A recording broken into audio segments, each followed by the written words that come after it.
Unions trying to stop Walmart from expanding, and now Washington trying to stop Walmart from banking. Well, regulators are considering whether to block the giant retailer from offering things like prepaid debit cards.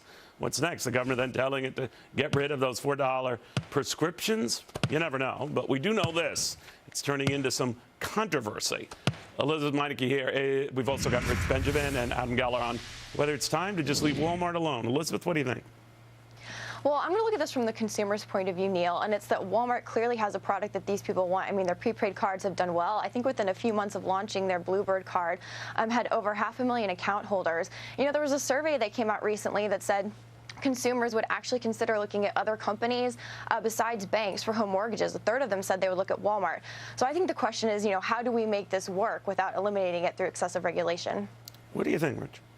Well, if this were Facebook or Google, it'd be a different conversation. But Walmart is a known quantity. Labor violations, environmental violations. We know how they do business. They're corporate thuggery. And so there's no... Not corporate thuggery. They are, Neil, they are. Do you ever talk to their millions of customers who just get a break on prices? Well, good for them. They should get those break on prices. But we're talking that Walmart wants to make an end run around the laws that everyone else abides by. And it's just not right. You pay an end run around the laws. What's wrong with offering people, whether it's cheaper gas, cheaper drugs, cheaper banking alternatives? What's wrong with that?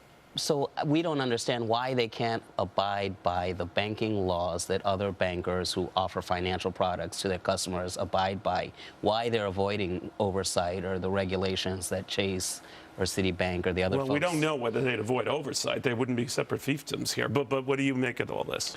Well, first of all, I'm not quite in line with the corporate thuggery, but listen, I'm a free market capitalist as much as the next guy. Right. The problem becomes when you mix banking and commerce. You start to get into a very, very bad place because, look, the reality is that a lot of banks, let's face it, the banks care about what's in their best bottom line, but they also will lend to a borrower, you know, who's qualified.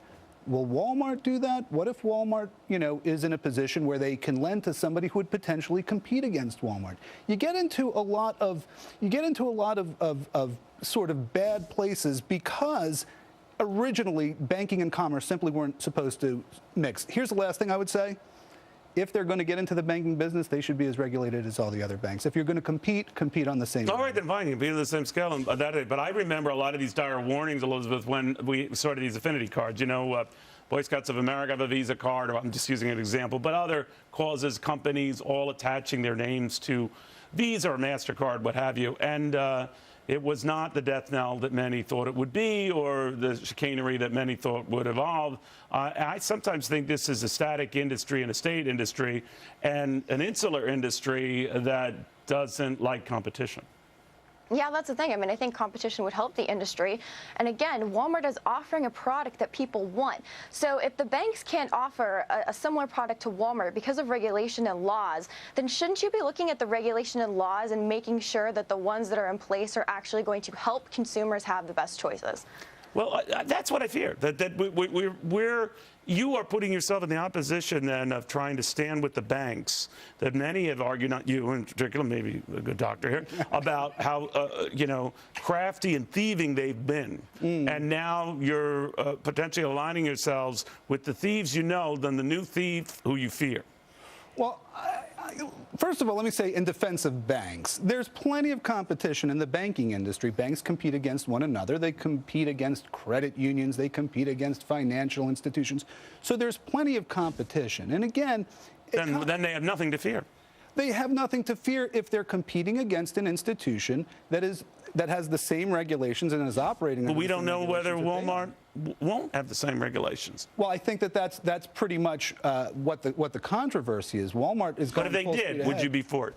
If they did, I'd be a whole lot more comfortable with it. Would because, you? Look, would you? I would not. I would not. And by the way, just because the consumers want it, that's not a good enough argument. Maybe consumers want 100 proof alcohol. That doesn't mean it should be allowed. Why? You know, so Why? What's wrong with that? Yeah, come on. Sign me up. Yeah, well, we'll offer it to you under the table, under bad practices. But honestly, that's not enough of an argument. But you just had a dismissive attitude about consumers. Consumers might want some. That doesn't mean they should get it.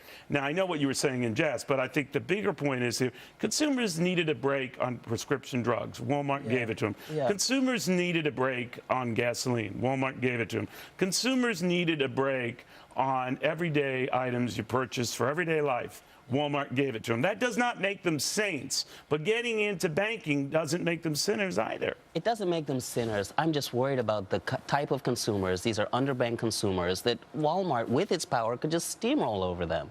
And so that's Your fear is what? They're going to steal their money? Yes, Okay, in one all way right, or another. Elizabeth, that's it. Then we ought to have an edict or a law that says you cannot steal these folks' money.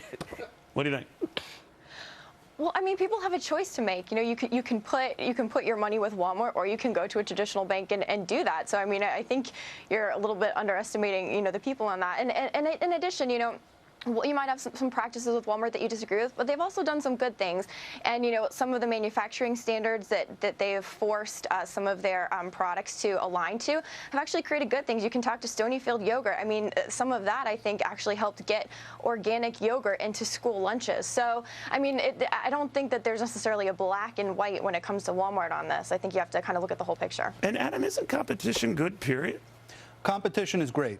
My point is, as long as everybody's competing on a level playing field, competition. Well, he's not even going to let them get on the field. Well, that's where we disagree. That's where we part company.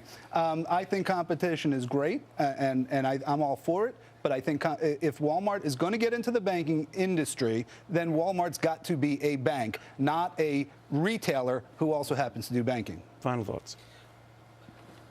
He's presenting a good point about conflict of interest. They're doing commerce and they're doing bank it. Neither of the two shall meet. And so Walmart, with its history, that's my concern. Again, I'm not anti-capitalism. It's not as though we're talking about Facebook or Google. I think you are. We're talking about Walmart, a known quantity. So, have you ever shopped at a Walmart? I have not. All right, so I could tell you I've been in there, and none of those people are chained to their registers or shelves. I've shopped at Costco. It's a different. Really? Costco is different. Unionized Costco? Yes. Isn't that interesting? All right, I'm kidding. All right, that'll do it here. Guys, we'll see you tomorrow. Much more